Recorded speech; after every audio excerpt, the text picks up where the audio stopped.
Hello everyone, welcome back to Parcham. I M पूजा और आज मैं आपके लिए लेकर आई हूँ मीडिवल हिस्ट्री की मैराथन क्लास, जिसमें हम दिल्ली सल्तनत तक की कहानी समझेंगे। मतलब जब अरब इन्वेडर्स भारत में आए थे, उन्होंने भारत पे हमला किया था, लूटपाट मचाई थी, वहाँ से लेके हम दिल्ली सल्तनत मतलब लोधी वंश तक की बातें आज करने वाले हैं फर्स्ट पार्ट में। इसका सेकंड पार्ट जो होगा उसमें हम मुगल सल्तनत की और जो हमारा भक्ति मूवमेंट है उस पर डिस्कशन करेंगे। क्लियर? तो आज आपको लगभग 80 क्वेश्चंस मिलने वाले हैं। 80 क्वेश्चन हम देखेंगे मीडिवल हिस्ट्री के, जिसमें आपको हर एक क्वेश्चन के साथ एक्सप्लेनेशन भी मिलेगा, तो आपके काफ़ी सारे फैक्ट्स भी क्लियर हो जाएंगे। तो आज आपको लगभग 200 फैक्ट्स जानने को मिलेंगे, सीखने को मिलेंगे, जो आपके आने वाले एग्जाम में मदद करेंगे। क्योंकि मुझे पता है अभी 27 दिसंबर से लेकर पूरे जनवरी और फेब में आपके पेपर्स है। आईबी का पेपर भी है, एएआई का पेपर भी है, इसके अलावा एसएससी जीडी का भी एग्ज़ाम है और बहुत जल्दी रेलवे की वैकेंसी आउट हो जाएगी, नोटिफिकेशन उनका आ जाएगा, तो रेलवे की वैकेंसी भी आपके लिए हो जाएगी। तो सारे वनडे एग्ज़ाम्स जो भी आप दे रहे हैं या देने वाले हैं 2024 में, उन सारे एग्ज़ाम के लिए ये आपको 200 फैक्ट्स काफ़ी मदद करने वाले हैं। अगर आपके पास समय कम है तो मैं बिल्कुल डेफिनेटली आपको कहूँगी इन एमसीक्यू के साथ आप जाइए अपनी तैयारी को अच्छा करने के लिए। ठीक है, तो आज का हमारा टॉपिक आपको क्लियर हो चुका है कि हम मैराथन क्लास डिस्कस कर रहे हैं मीडिवल हिस्ट्री की। कहाँ तक? दिल्ली सल्तनत तक।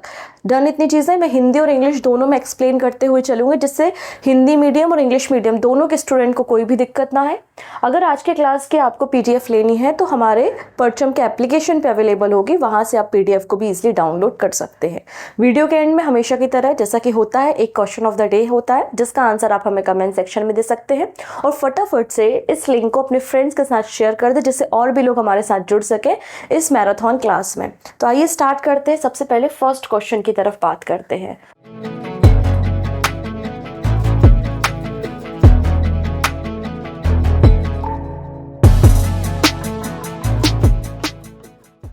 फर्स्ट क्वेश्चन है हिंदू। यहाँ पर देखिए, अभी काफ़ी लंबा डिबेट आपने देखा जो हमारे कॉन्स्टिट्यूशन के आर्टिकल नंबर 1 पे था, इंडिया दैट इज़ भारत, है ना। इस पे आपने काफ़ी डिबेट देखा कि इंडिया जिसका मतलब है भारत। तो भारत शब्द तो हमें पता है भरत से आया है, भारत शब्द जो है वो भरत क्लेन के भरत से आया है बेसिकली। लेकिन यहाँ पे अगर हिंदू शब्द की बात करें तो हिंदू शब्द फर्स्ट टाइम किनके द्वारा यूज किया गया था? The word Hindu as reference to the people of Hind मतलब India was first use by, किसके द्वारा यूज किया गया था? अरब्स के द्वारा, चाइनीज, रोमन्स या ग्रीक्स? तो सबसे पहली बात करते हैं अरब। तो अरब के लोगों के द्वारा सबसे पहले वर्ड इस्तेमाल किया था हिंदू, किसके लिए? जो हिंद मतलब इंडिया में निवास करते हैं। ये हिंदू शब्द जो बेसिकली है सिंधु रिवर मतलब इंडस रिवर से आया है। ठीक है, सिंधु से हिंदू बना, इंडस रिवर के पास इंडस रिवर के उस पार जो लोग रहते थे उनको हिंदू कहा जाता था। तो अरब्स के द्वारा पहली बार शब्द इस्तेमाल किया गया है विच इज हिंदू। क्लियर है इतनी चीजें?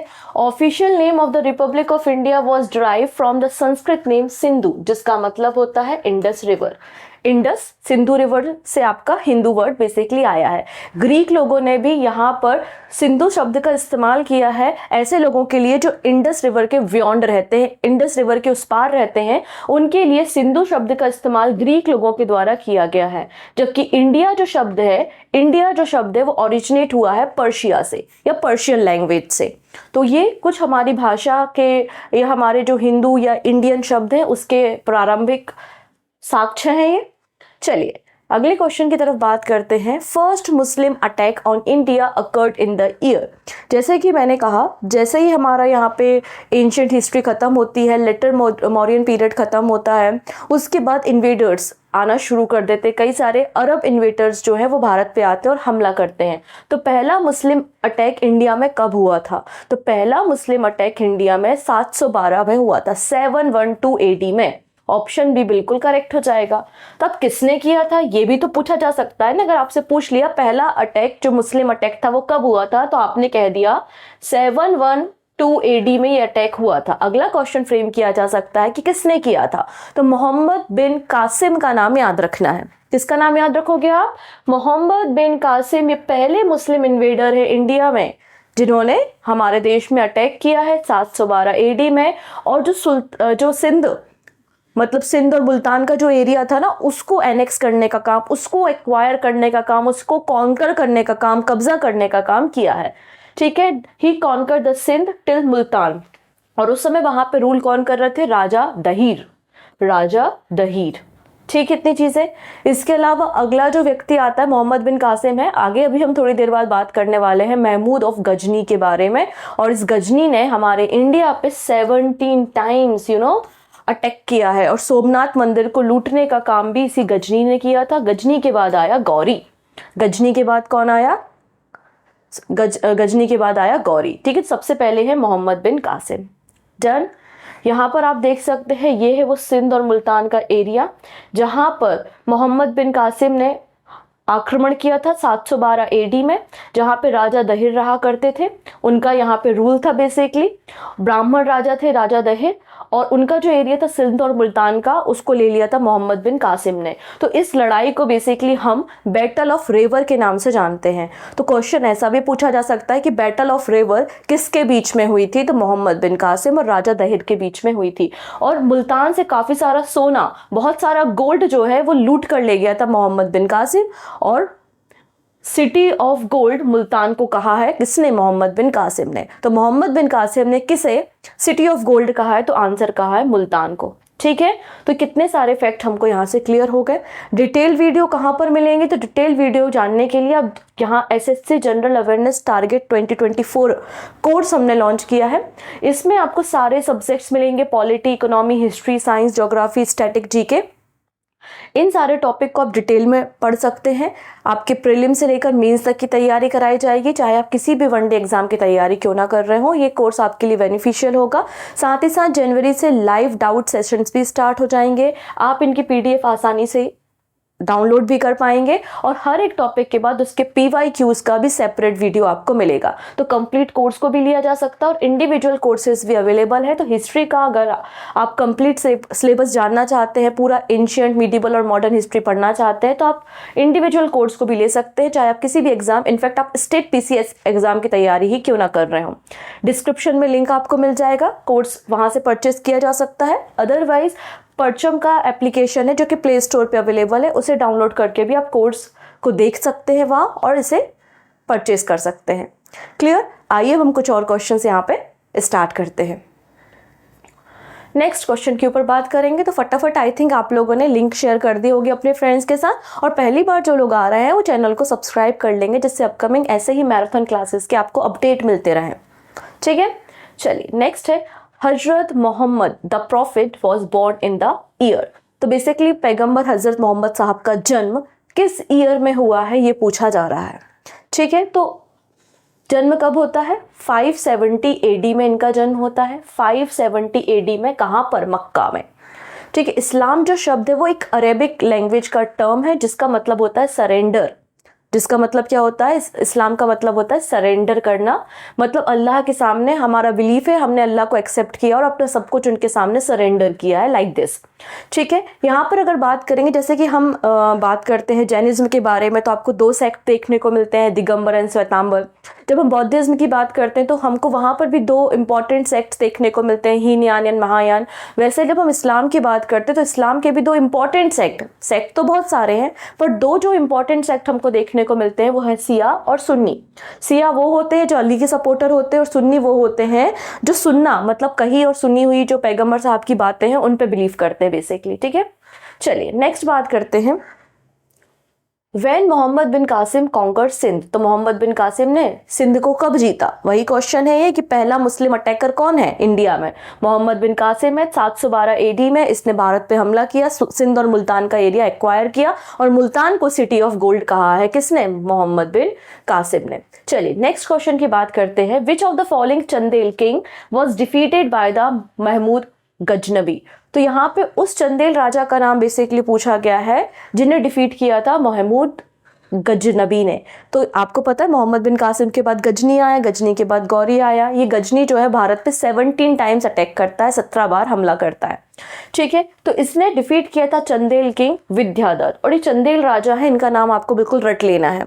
क्यों रट लेना है मैं बताती हूँ। तो चंदेल राजा है, उनका नाम है विद्याधर, पहली चीज तो ये। हम जो यहाँ पर कई सारे मंदिर देखते हैं, खजुराहो के मंदिर देखते हैं, तो खजुराहो के जो मंदिर बनवाए हैं वो चंदेल राजाओं ने बनवाए हैं। और उन मंदिरों में सबसे बड़ा जो मंदिर है ना, कंदरिया महादेव का मंदिर, उस कंदरिया महादेव का मंदिर किसने बनवाया है? विद्याधर ने बनवाया है। तो ये क्वेश्चन पूछा जाता है कि कंदरिया महादेव का मंदिर कहाँ पर सिचुएटेड है या किसने बनवाया है, तो आपको याद रखना है इनका नाम। तो जो विद्याधर है वो चंदेल किंग है सेंट्रल इंडिया के। इन्होंने बुंदेलखंड एरिया मध्य प्रदेश में रूल करने का काम किया है, जैजाग भुक्ति रीजन। तो यहाँ पर आपको याद होना चाहिए, पता होना चाहिए कि बुंदेलखंड को हम जैजाग भुक्ति के नाम से जानते थे। अगर पूछ लिया जाए जैजाग भुक्ति किसका एंशिएंट नेम है, तो आप बता दीजिएगा बुंदेलखंड एरिया का है। ठीक है, चंदेलों ने यहाँ पे रूल किया है। और जो आपके विद्याधर है, इन्होंने कंदरिया महादेव टेम्पल बिल्ड करवाया है, जो कि लॉर्ड शिवा को डेडिकेटेड है। चलिए अब बात करते हैं वापस महमूद ऑफ गजनी के बारे में, जो कि फर्स्ट इंडिपेंडेंट रूलर होता है गजनी का, और भारत पे अटैक करता है 712 AD में। इसके अलावा गजनी की चंदेल राजाओं से तो लड़ाई होती ही है, इसके अलावा इनकी बैटल होती है जयपाल से। जयपाल जो है वो पाल डायनेस्टी के किंग है, तो जयपाल के अगेंस्ट भी महमूद गजनी की फाइट होती है 1001 AD में। ठीक है, इतनी चीजें done. In 1021 Mahmud supported the Kannauj king against the Chandel king Vidyadhara and defeated him. ये कंदरिया महादेव का मंदिर है, इंपॉर्टेंट मंदिर है, याद रखना है आपको। किसने बनवाया है? चंदेल राजाओं ने बनवाया है। स्पेसिफाई चंदेल राजा का नाम पूछ लिया जाए तो बता देना विद्याधर इनका नाम है। ठीक है, नेक्स्ट है Firdausi. The author of Shahnameh was associated with the court of. तो आपको यहाँ पर पहला तो एक क्वेश्चन यही पता चल गया कि फिरदौसी की रचना है शशनामा। शशनामा किसकी रचना है? तो आंसर हो जाएगा फिरदौसी की रचना है। अब पूछा जा रहा है कि ये किसके कोर्ट से एसोसिएटेड थे, किसके दरबार में रहा करते थे, तो आंसर हो जाएगा यहाँ पे option number C, Mahmud Ghaznavi. Mahmud Ghazni या महमूद गजनबी के दरबार में ये रहा करते थे फिरदौसी। इनकी रचना है शशनामा। ठीक है, पर्शियन पोएट है ये। इनका पूरा नाम है अबू अल कासिम फिरदौसी। ठीक है, इतनी चीजें क्लियर है। और इन्होंने जो बुक लिखी है शशनामा, बुक ऑफ किंग्स भी कहा जाता है इसे, शशनामा को बुक ऑफ किंग्स कहते हैं हम, और जिसमें 60,000 से ज्यादा आपको कपलेट्स देखने को मिलेंगे। 1010 AD में इसको लिखी गई है। Who defeated Mahmud Ghori for the first time. तो मोहम्मद गौरी को फर्स्ट टाइम किसने हराया, किसने डिफीट किया? कासिम साहब आए, गजनी साहब आए, अब गौरी साहब आ गए हैं। जब भारत में आएंगे तो किसी न किसी राजा से युद्ध होगा, पहले किसी ने हराया होगा, फिर कभी जीते होंगे, कभी हारे होंगे, ये कहानी तो चलती ही रहती है। तो बोला है कि first time who defeated Mohammad Ghori for the first time, तो किसने पहली बार इन्हें हराया? तो आंसर हो जाएगा यहाँ पे भीमा टू। पृथ्वीराज के साथ अभी युद्ध होंगे इनके। ठीक है, अभी क्या हो जाएगा सही आंसर यहाँ पे? Bhima two. Option D is the right answer. Bhima two ने इन्हें सबसे पहले डिफीट किया था। तो मोहम्मद गौरी को डिफीट किया था सबसे पहले भीमा टू ने। और भीमा टू जो थे वो सोलंकी रूलर थे, जो कि गुजरात के एरिया में रूल करते थे। 117 AD की बात है ये। कब की बात है ये? 117 AD की बात है। तो पहली बार किसने हराया इनको? पहली बार इनको हराया भीमा टू ने। भीमा टू गुजरात के रूलर है। फिर सेकेंड बैटल ये लड़ते हैं जो तराइन की बैटल होती है, और पृथ्वीराज चौहान जो है इन्हें डिफीट करते। तो सेकेंड टाइम मोहम्मद गौरी को डिफीट करने का काम किसने किया? तो सेकेंड टाइम मोहम्मद गौरी को डिफीट करने का काम किया पृथ्वीराज चौहान ने, जिनको पृथ्वीराज थर्ड के नाम से जानते हैं। कहाँ पर? बैटल ऑफ तराइन में। और बैटल ऑफ तराइन 1191 AD में होती है। अब पृथ्वीराज चौहान से एक गलती हो जाती है कि मोहम्मद गौरी को छोड़ दिया जाता है, जिंदा छोड़ दिया। तो मोहम्मद गौरी अगले साल अपनी सेना को वापस से इकट्ठा करके आता है, और सेकेंड बैटल ऑफ तराइन होती है 1192 AD में, जिसमें पृथ्वीराज चौहान की हार होती है, मोहम्मद गौरी की जीत होती है। और मोहम्मद गौरी अजमेर दिल्ली तक के एरिया में रूल करना शुरू कर देता है, कब्जा कर लेता है, और वहां से शुरुआत होती है हमारे देश में दिल्ली सल्तनत की। समझ में आया? तो अगर पूछा जाए कि पहला राजा कौन है जिसने मोहम्मद गौरी को हटाया, तो आंसर हो जाएगा भीमा टू। सेकंड राजा कौन है जिन्होंने मोहम्मद गौरी को डिफीट किया, तो आंसर हो जाएगा पृथ्वीराज चौहान, जिनको पृथ्वीराज थर्ड के नाम से जानते हैं। अब एग्जाम में first battle of Tarain and second battle of Tarain भी पूछी जाती है। तो first battle of Tarain Mohammad Ghori और पृथ्वीराज चौहान के बीच में हुई थी। पृथ्वीराज चौहान की जीत होती है 1191 AD में। सेकेंड बैटल तराइन का सेकंड बैटल 1192 एडी में नेक्स्ट ईयर ही होती है और इस पर पृथ्वीराज चौहान की हार होती है, मोहम्मद गौरी की जीत होती है। मोहम्मद गौरी अजमेर और दिल्ली तक के एरिया में कब्जा कर लेता है और यहाँ से शुरुआत हो जाएगी दिल्ली सल्तनत की। तो अगला क्वेश्चन एग्जामिनर आपसे पूछेगा, बताइए कौन से बैटल के बाद हमारी कंट्री में दिल्ली सल्तनत की शुरुआत होती है। तो आपको पता होना चाहिए सेकेंड बैटल ऑफ तराइन, जो कि 1192 एडी में लड़ी गई थी।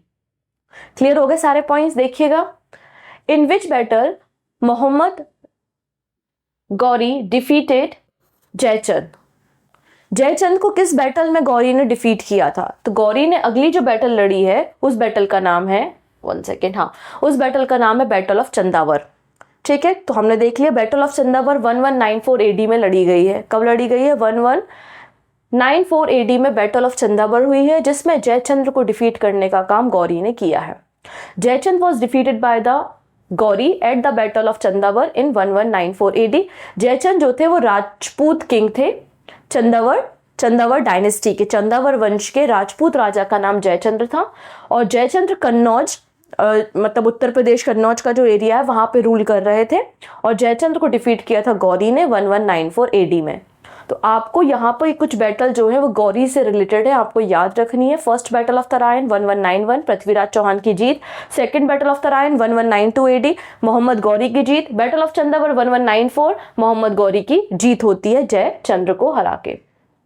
ठीक है, नेक्स्ट है the battle that led the foundation stone of Muslim domination in India। मतलब ये बोल रहा है कि ऐसा कौन सा बैटल था जिसके बाद हमारी कंट्री में दिल्ली सल्तनत की शुरुआत होती है या मुस्लिम रूलर की शुरुआत होती है। तो आंसर हो जाएगा यहाँ पर second battle of Tarain, option C. Important question है, सेकेंड बैटल ऑफ तराइन, जिसे हम थानेश्वर के नाम से भी जानते हैं, ऐसे हरियाणा के पास के एरिया में होती है, पृथ्वीराज चौहान और गौरी के बीच में होती है। पृथ्वीराज चौहान की हार होती है, गौरी की जीत होती है और उसके बाद हमारे देश में शुरुआत होती है स्लेव डायनेस्टी की, जिसको हम स्लेव या गुलाम वंश भी कहते हैं, मामलुक डायनेस्टी के नाम से भी इसको जानते हैं। तो स्लेव डायनेस्टी की शुरुआत होती है। कौन शुरुआत करता है? कुतुबुद्दीन ऐबक।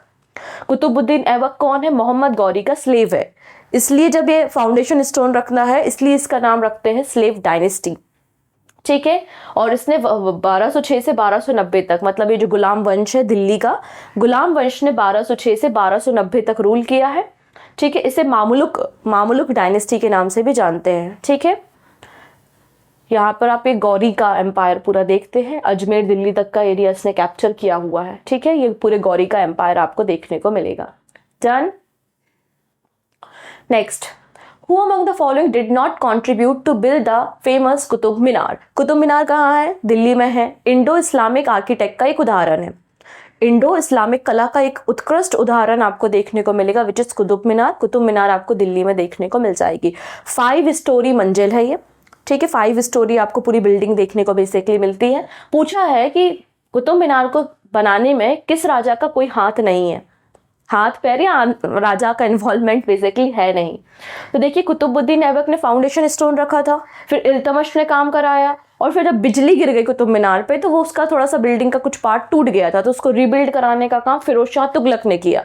लेकिन ये जो गियासुद्दीन तुगलक है, इनका कोई कॉन्ट्रीब्यूशन जो है वो नहीं है कुतुब मीनार के कंस्ट्रक्शन में। ऑप्शन बी बिल्कुल करेक्ट हो जाएगा, ये है कुतुब मीनार।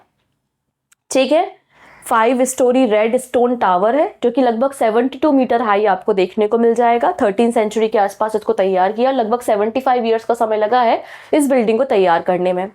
इसकी कंस्ट्रक्शन की शुरुआत कुतुबुद्दीन ऐबक ने की थी।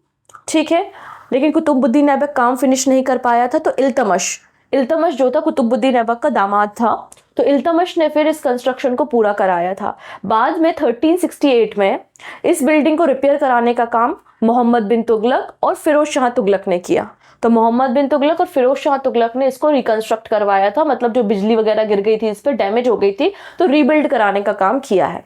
ठीक है, कुतुब मीनार जो मॉन्यूमेंट है ये आपके यूनेस्को वर्ल्ड हेरिटेज साइट में भी शामिल है। 1993 में इसे यूनेस्को वर्ल्ड हेरिटेज साइट में शामिल किया है। पहली 3 जो माले हैं, मतलब फर्स्ट 3 जो स्टोरी हैं वो रेड सैंडस्टोन से हैं, 4th और 5th जो है वो मार्बल और सैंडस्टोन से आपको देखने को मिल जाएंगी। क्लियर है। इसके अलावा यहाँ पे एक डिमांड उठी थी कि कुतुब मीनार का जो प्रमाइसेस है वहाँ पर नमाज अदा करने या प्रेयर करने की अनुमति दी जाए। तो यहाँ पर आप देखेंगे अभी भी ये विवाद थोड़ा सा है। ASI जो archaeological survey of India department है, उन्होंने कहा था Qutub Minar was not a place of worship, ऐसा इन्होंने नोटिफाई किया था under the protected monument in 1914। ठीक है, नेक्स्ट है Lakh Bakhsh. Which sultan of the Delhi Sultanat is known as Lakh Bakhsh. Lakh Bakhsh के नाम से किस राजा का नाम है? लाख बख्श, जो लाखों का दान कर दे, बहुत दानी टाइप का व्यक्ति हो, उसे लाख बख्श कहा है। तो सबसे ज्यादा दानी यहाँ पे कौन है? कुतुबुद्दीन ऐबक है। कुतुबुद्दीन ऐबक ये वही ऐबक है जिसने स्लेव डायनेस्टी की नींव रखी थी और गौरी का स्लेव था। ऑप्शन ए बिल्कुल सही हो जाएगा। तो कुतुबुद्दीन ऐबक को लाख बख्श कहा जाता है क्योंकि ये बहुत डोनर रहा है, लाखों रुपया इसने डोनेट करने का काम किया है। ठीक है, ये पहला सुल्तान है दिल्ली सल्तनत का जिसने स्लेव डायनेस्टी का फाउंडेशन स्टोन रखा है, और ये स्लेव था मोहम्मद गौरी का। इसने कुतुब मीनार का कंस्ट्रक्शन शुरू करवाया था, और पोलो मतलब चौगान खेलते खेलते इसकी डेथ हो गई थी, और उसकी डेथ के बाद फिर उसका दामाद गद्दी पे बैठता है। ठीक है, नेक्स्ट है who among the following set up Delhi as the capital of the sultanate. अब देखिएगा, पहले सल्तनत की जो कैपिटल थी, मतलब जब आप अगर बात करेंगे ऐबक के बारे में, कुतुबुद्दीन ऐबक ने, तो कुतुबुद्दीन ऐबक हमेशा एक स्लेव की तरह ही रहा, कभी अपने आप को राजा भी डिक्लेयर ऐसा उसने किया नहीं, और ना ही कैपिटल दिल्ली बनाई। लेकिन कुतुबुद्दीन ऐबक की डेथ के बाद जब इल्तुतमिश राजा बनता है तो वो अपने आप को एक इंडिपेंडेंट रूलर डिक्लेयर भी करता है, अपने आप को राजा मानता भी है, और दिल्ली कैपिटल बनाता भी है। दिल्ली राजधानी किसने बनाई है? तो इल्तुतमिश ने बनाई है, ना कि कुतुबुद्दीन ऐबक ने। तो ऑप्शन सी बिल्कुल करेक्ट हो जाएगा, इल्तुतमिश। इल्तुतमिश जो है वो रियल फाउंडर माने जाते हैं दिल्ली सल्तनत के। पहला क्वेश्चन तो यही बन गया, याद रखेंगे। कुतुबुद्दीन ऐबक की डेथ के बाद आराम बख्श गद्दी पे बैठते हैं, इनको गद्दी से हटाते हैं इल्तुतमिश, और इल्तुतमिश फिर गद्दी में बैठते हैं 1211 AD में, और एक्चुअल फाउंडर ऑफ दिल्ली सल्तनत माने जाते हैं इल्तुतमिश।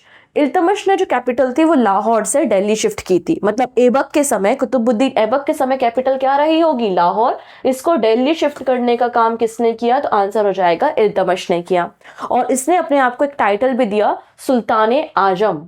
तो सुल्तान आजम टाइटल भी था क्योंकि इसे रियल फाउंडर ऑफ दिल्ली सल्तनत भी कहा जाता है। इसके अलावा इसे स्लेव ऑफ द स्लेव भी कहा जाता है, मतलब गुलाम का भी गुलाम इसको बोलते हैं। इसे हम गुलाम का भी गुलाम कहते हैं। ऐसा क्यों? क्योंकि देखिएगा, कुतुबुद्दीन ऐबक गुलाम था किसका? गौरी का, और कुतुबुद्दीन ऐबक का गुलाम बताते हैं इल्तुतमिश को, तो गुलाम का भी गुलाम कौन है? इल्तुतमिश है। ठीक है, इल्तुतमिश ने दिल्ली सल्तनत में इक्ता सिस्टम की शुरुआत की थी। इक्ता मतलब जमीन का टुकड़ा जो ऑफिसर्स को दिया जा रहा है बेसिकली। तो इक्ता सिस्टम की शुरुआत हम डिटेल में कहाँ पढ़ेंगे? कोर्स में पढ़ेंगे, जैसा कि मैंने कहा है। अभी तो बस कुछ टर्म्स जान लीजिए। इक्ता सिस्टम की शुरुआत भी इल्तुतमिश ने की थी, और इल्तुतमिश को the father of the Tom's भी कहा जाता है क्योंकि इन्होंने काफी सारे मकबरे वगैरह बनवाए हैं। तो फादर ऑफ टॉम्स किसे कहा जाता है? इल्तुतमिश को कहा जाता है। हर एक लाइन अपने आप में इंपॉर्टेंट है, याद रखेंगे। अब अगली जो लाइन है वो तो आपको किसी न किसी सेट में डेफिनेटली हर साल ही पूछी जाती है, अबाउट द जीतल एंड टंका। तो यहाँ पे दो कॉइन्स के बारे में चर्चा मिलती है। एक कॉइन है जीतल कॉइन और दूसरा कॉइन है आपका टंका कॉइन। इन दोनों कॉइन को शुरू कराने का काम, इनकी स्टार्टिंग कराने का काम इल्तुतमिश करता है। तो इल्तुतमिश ने पहली बार इंट्रोड्यूस किया था टंका कॉइन, जो कि सिल्वर से बना हुआ था। टंका बेसिकली क्या है? एक सिल्वर कॉइन है। बेसिकली ये क्या है? आपका एक सिल्वर कॉइन है। वही जीतल, तो जीतल कॉइन भी दिल्ली सल्तनत ने पहली बार इंट्रोड्यूस किया था इल्तुतमिश ने, और जीतल जो है वो कॉपर कॉइन है। ठीक है, तो याद रखेंगे सिल्वर और कॉपर कॉइन, जिनको टंका एंड जीतल कहा जा रहा है, इसकी शुरुआत पहली बार दिल्ली सल्तनत में इल्तुतमिश करते हैं। स्लेव ऑफ द स्लेव किसे कहा जाता है? अभी हमने देखा, गुलामों का भी गुलाम इल्तुतमिश भाई साहब है। ठीक है, रियल फाउंडर ऑफ दिल्ली सल्तनत बोल रहे हैं इनको। Option A is the right answer. Next है, during whose time Mongol invader Genghis Khan came through the north west frontier of India. तो चंगेज खान का हमला भारत में किस राजा के समय होता है? जैसे कि सिकंदर का पूछते हैं ना, अलेक्जेंडर, सिकंदर द ग्रेट, उनका आक्रमण भारत पे कब होता है? तो हम आंसर करते हैं कि नंद पीरियड में होता है, धनानंद के समय होता है। वैसे यहाँ पे पूछा जा रहा है कि चंगेज खान भारत पे हमला जब, या नॉर्थ भारत पे तो हमला नहीं, जो नॉर्थ वेस्ट फ्रंटियर है वहां पर जब इन्वेट करता है, उस समय भारत में किसका रूल होता है? तो आंसर हो जाएगा Iltutmish. Option C is the right answer. तो चंगेज खान ने इल्तुतमिश के समय नॉर्थ वेस्ट जो फ्रंटियर है वहां पर अटैक किया था, और चंगेज खान जो है वो फाउंडर है मंगोल एम्पायर का। सो मंगोल एम्पायर का फाउंडर कौन है? चंगेज खान है। और इल्तुतमिश ने बहुत अच्छे तरीके से इंडिया को प्रोटेक्ट किया था, मतलब मंगोल खान को हमला करने नहीं दिया था इंडिया पे।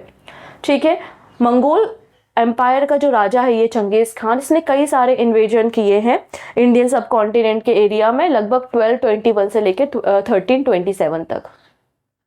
अगला क्वेश्चन है कि चंगेज खान का ओरिजिनल नाम है क्या? तो चंगेज खान जो कि मंगोल एम्पायर का फाउंडर है, उसका ओरिजिनल नाम आपको मिलेगा तैमुजिन। क्या नाम है इसका? Temujin. Option B is the right answer, option B. Next है, which Sultan of Delhi is said to have followed the policy of blood and iron? तो रक्त और लोह की नीति, कौन सा दिल्ली सल्तनत का राजा है जिसने रक्त और लोह की नीति अपनाई? मतलब बहुत रिजिड था, बहुत कठोर नियम बना के रखे थे, पनिशमेंट भी बहुत टफ थी। तो ऐसा कौन सा राजा था? तो आंसर हो जाएगा बलबन।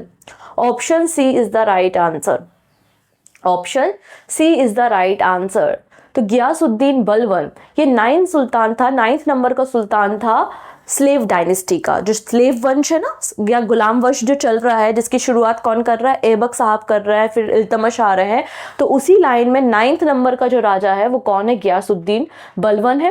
बेसिकली जो इल्तुतमिश था ना, इल्तुतमिश ने एक चहलगानी सिस्टम की शुरुआत की थी। 40 लोगों का एक एलाइट मेंबर का एक ग्रुप था, तो उसी चहलगानी सिस्टम, उसी 40 मेंबर के ग्रुप का हिस्सा जो था वो बलबन हुआ करता था।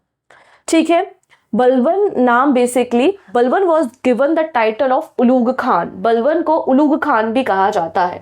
ये क्वेश्चन हमारे लिए इंपॉर्टेंट है। बलबन को उलूग खान भी कहा जाता है, और ये नाम किसने दिया है?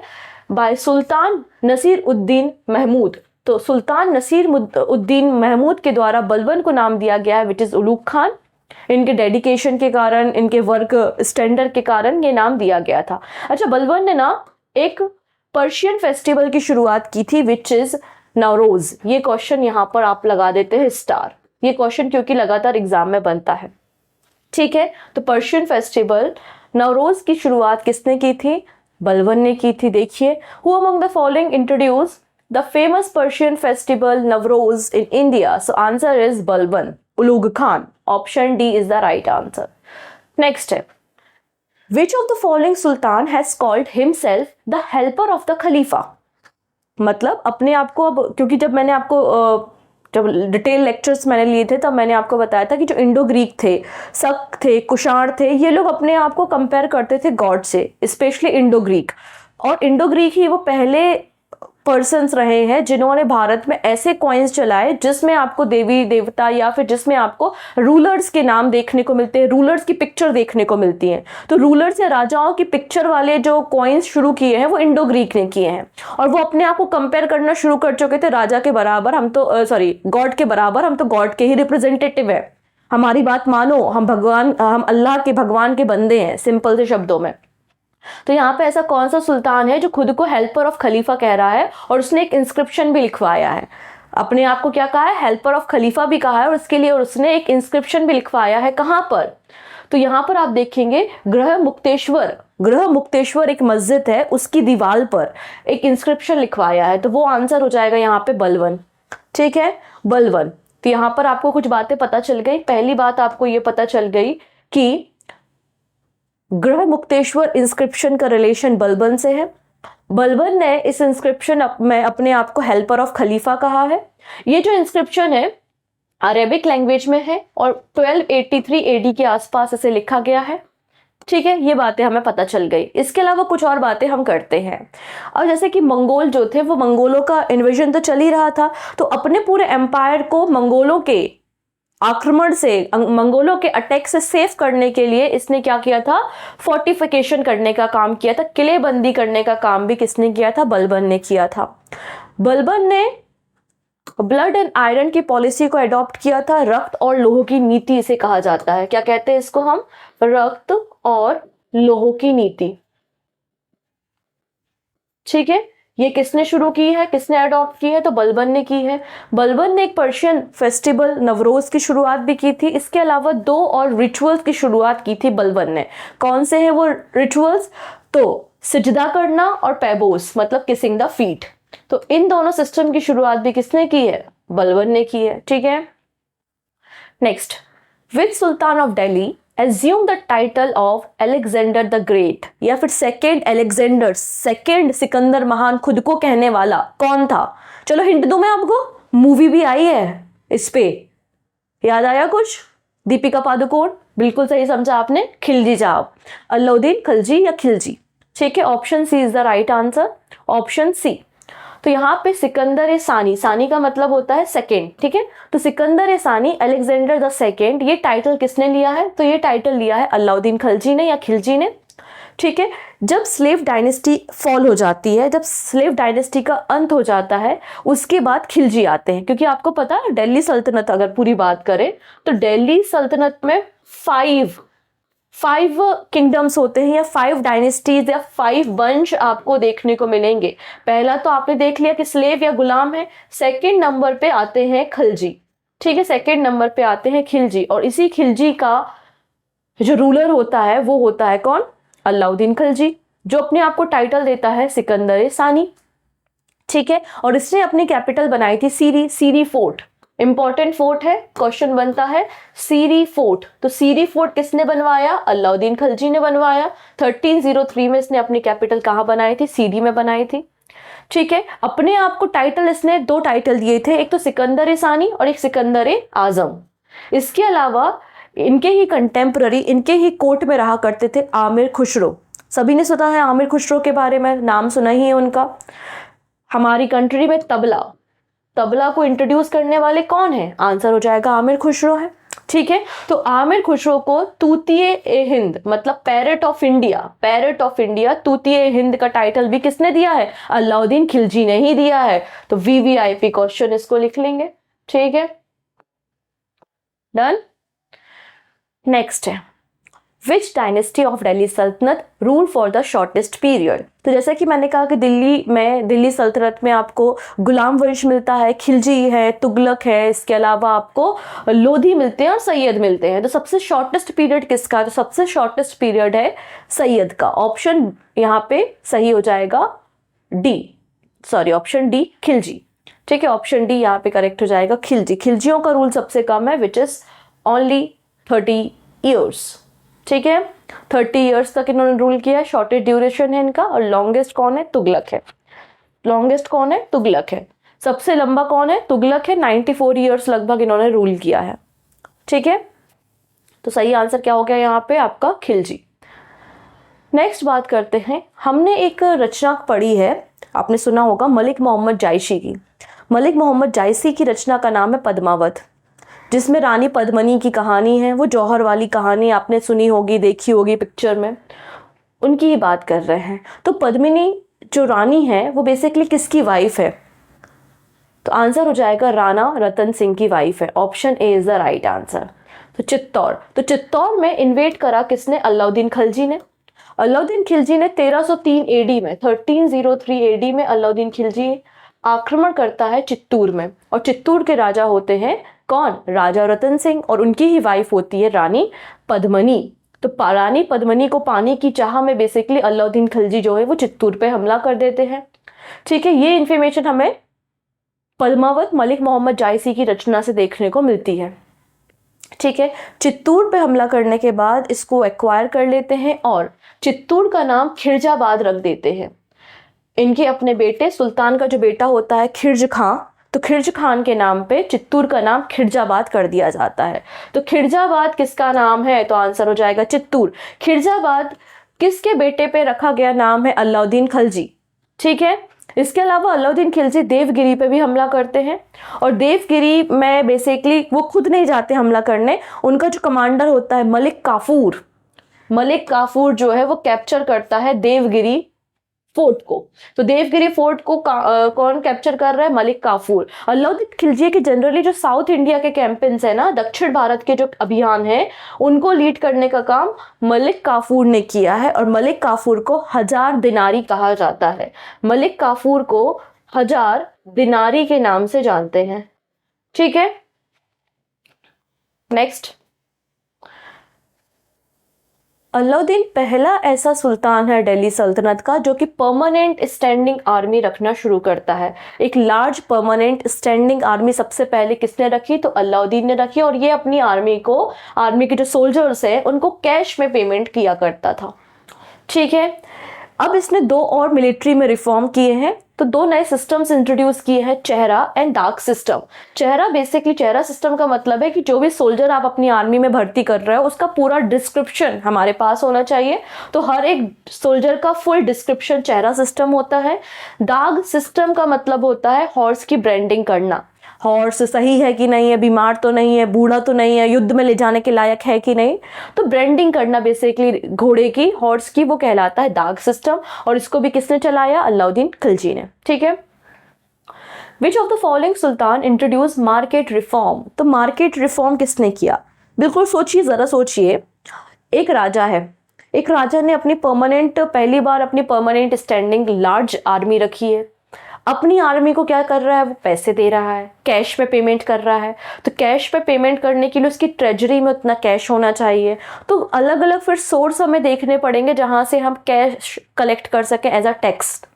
तो यहाँ पे अब मार्केट रिफॉर्म करने की जरूरत भी पड़ेगी। तो मार्केट रिफॉर्म करने की जरूरत किसको पड़ी है? यहाँ पे अलाउद्दीन खिलजी को ही तो पड़ी है। ऑप्शन सी बिल्कुल करेक्ट हो जाएगा। ठीक है, तो मार्केट रिफॉर्म सबसे पहले किसने इंट्रोड्यूस किया है? अलाउद्दीन खिलजी ने किया है। ठीक है, अब इसका जो मार्केट था ना, उसमें वरीद घूमते रहते थे। वरीद का मतलब होता है आईबी ऑफिसर, इंटेलिजेंस ब्यूरो के जो ऑफिसर या इंटेलिजेंस ऑफिसर, जो कि इंफॉर्मेशन ला के देते थे राजा को कि कौन क्या कर रहा है और क्या हो रहा है मार्केट में। तो मार्केट में आपको रिपोर्टर्स भी देखने को मिलेंगे, विच इज वरीद। नेक्स्ट बात करते हैं, अलाउद्दीन ने मार्केट को कंट्रोल करने के लिए 3 डिफरेंट टाइप ऑफ मार्केट या कम्युनिटी मार्केट जो है वो सेटअप किए।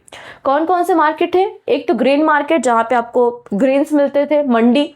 दूसरा है क्लॉथ मार्केट जहाँ पे कपड़े मिलते थे। और तीसरा जो मार्केट था वो स्लेव्स का, कैटल का और हॉर्सेस को बेचने का मार्केट था। तो 3 मार्केट यहाँ पे इंट्रोड्यूस किए थे बाय द खिलजी। नेक्स्ट है, कौन सा ऐसा सुल्तान है दिल्ली सल्तनत का जिसने फर्स्ट टाइम घरी मतलब हाउस टैक्स की शुरुआत की? आप लोगों ने 2 टैक्स के बारे में सुना होगा, घरी और चरी टैक्स। घरी टैक्स मतलब आपका जो घर है, घर पे आप टैक्स दो। चरी जो टैक्स है मतलब आपके जो कैटल है जो चरते हैं, ठीक है ना, तो आप अपने कैटल पे भी टैक्स दो। तो चरी और घरी 2 टैक्स आपको देखने को मिलेंगे। किसने इंट्रोड्यूस किए हैं? तो आंसर हो जाएगा खिलजी ने। अलाउद्दीन खिलजी ने इन टैक्सेस की शुरुआत की है। डन। तो यहाँ पे कुछ बातें मैं बता देती हूँ जिससे आपका ये खत्म होगा खिलजी का मैटर। तो यहाँ पे देखिएगा, revenue was half of the produce. तो यहाँ पे जो रेवेन्यू लिया जाता था, मतलब जो टैक्स लिए जाते थे, बेसिकली वो किसान जितना प्रोड्यूस करते थे उसका लगभग हाफ दिया जाता था। और डिपेंड करता था कि आपका लैंड एरिया कितना है, आप कितने ज़मीन पे कल्टीवेशन कर रहे हो उस पर निर्भर करता था। तो आप कितने एरिया में कल्टीवेशन कर रहे हो, आपकी कितनी ज़मीन है, तो ज़मीन को मेज़र करने के लिए हमको एक क्या करना पड़ेगा, एक यूनिट बनानी पड़ेगी, मेजरमेंट यूनिट। इसके अलावा एक ऑफिसर भी अपॉइंट करना पड़ेगा जो कि इस लैंड को मेज़र करे। तो यहाँ पर ये पहला ऐसा रूलर है जिसने लैंड रेवेन्यू कैश में लेना स्वीकार किया और कैश में ही ये सोल्जर्स को पेमेंट करता था। ठीक है, ये फर्स्ट सुल्तान है दिल्ली का जिसने ऑर्डर दिया था कि प्रॉपरली लैंड को मेजर किया जाए और लैंड के मेजरमेंट के अकॉर्डिंग ही क्या लिया जाए, रेवेन्यू लिया जाए, टैक्स लिया जाए in the form of cash. ठीक है, इसलिए इसने एक यूनिट भी इंट्रोड्यूस की थी विच इज विश्वा। ये लैंड को मेजरमेंट करने की एक स्टैंडर्ड यूनिट है, इसको भी इंट्रोड्यूस किया। इसके अलावा 2 टैक्सेस इंट्रोड्यूस किए, हाउस टैक्स एंड मतलब घरी टैक्स एंड चरी टैक्स। घरी एंड चरी 2 टैक्स भी इसने इंट्रोड्यूस करने का काम किया था। इसके अलावा और क्या किया, तो यहाँ पर जितने भी ये फ्री लैंड थी, रिलीजियस ज़मीन थी जिसमें टैक्स नहीं आ रहा था, तो इन सबको स्टेट के अंदर ले लिया। मतलब जितनी भी फ्री ज़मीन पड़ी हुई थी वो सब किसके अंदर ले ली, स्टेट के अंदर इसने लेने का काम किया था। और एक यहाँ पर एक क्रिएट की थी इसने नई पोस्ट जिसका नाम है मुस्कराज, जो कि रेवेन्यू को कलेक्ट करता था। इसको लिख लेंगे इंपॉर्टेंट। ठीक है, नेक्स्ट, कौन सा वो राजा है मिडिवल इंडिया का जिसने पब्लिक डिस्ट्रीब्यूशन सिस्टम इंट्रोड्यूस किया था? आज भी हमारे देश में पब्लिक डिस्ट्रीब्यूशन सिस्टम देखते हैं हम लोग। आपने देखा होगा कि राइस हो गया, इसके अलावा आपका चना दाल हो गई, ये सब सारी चीज़ें जो है बहुत कम दामों में बांटी जाती हैं। तो पब्लिक डिस्ट्रीब्यूशन सिस्टम अगर हम बात करें मेडिवल इंडिया में, तो सबसे पहले इंट्रोड्यूस किया है यहाँ पर खिलजी ने, मोहम्मद खिलजी। ठीक है, चलिए नेक्स्ट बात करते हैं हम एक ऐसे राजा के बारे में जो पूरे दिल्ली सल्तनत का सबसे पढ़ा लिखा राजा है, लेकिन फिर भी हम उसको लंपट मूर्ख कहते हैं, क्योंकि उसके काम ही ऐसे थे, मतलब बेचारा की कोई गलती नहीं है, मैं तो ये कहूँगी। उसने जो भी पॉलिसीज बनाई वो उसके अपोजिट चली गई, नेचर ने साथ नहीं दिया, या फिर जो भी उसकी पॉलिसी रही होंगी जनता ने साथ नहीं दिया, तो लंपट मूर्ख भी कहा जाता है। हम एक ऐसे दिल्ली सल्तनत के राजा के बारे में बात कर रहे हैं जो सबसे पढ़ा लिखा है, ठीक है, जिसको ज्ञान था एस्ट्रोनॉमी का, मैथमेटिक्स का, मेडिसिन का। वो राजा है कौन आखिर? ये है MBT, मतलब Mohammad bin Tughlaq. Option B is the right answer. ठीक है, इसका ओरिजिनल नाम था जौना खां। इसका नाम क्या है? जौना खां। तो ये नाम पूछा जाता है कि जौना खां किसका नाम है, क्योंकि इसी के नाम पे आपको एक शहर देखने को मिलता है विच इज जौनपुर। तो जौनपुर जो नाम है शहर का, वो किसके नाम पर है? जौना खां के नाम पर है। ठीक है, जौना खां मतलब है मोहम्मद बिन तुगलक। हालांकि मोहम्मद बिन तुगलक ने इस शहर को नहीं बसाया, मोहम्मद बिन तुगलक के बेटे ने इस शहर को बसाया है, लेकिन जौनपुर जो नाम है वो जौना खां के नाम पे हमको देखने को मिलेगा। पूरी दिल्ली सल्तनत का सबसे पढ़ा लिखा राजा जो था वो मोहम्मद बिन तुगलक था। इसको अरेबिक भाषा भी आती थी, पर्शियन लैंग्वेज का भी ज्ञान था, philosophy, astrology, mathematics, science, medicine सबका ज्ञाता था ये भाई। ठीक है, इसके समय जब रूल कर रहा था MBT, तो इसके समय आप देखेंगे 3 मेजर किंगडम जो है साउथ इंडिया के इमर्ज हुए। 3 नए किंगडम अस्तित्व में आए। कौन कौन से? विजयनगर, बहमनी एंड मदुरई। विजयनगर, बहमनी एंड मदुरई। तो ये कब इमर्ज हुए, किसके समय हुए? तो MBT मोहम्मद बिन तुगलक के समय इमर्ज हुए। नेक्स्ट है, इसने एक सिटी बसाई थी। मोहम्मद बिन तुगलक ने जहां पनाह नाम से एक सिटी बनवाई थी। ठीक है, तो जहां पना सिटी किसने बनवाई है? आंसर हो जाएगा MBT ने।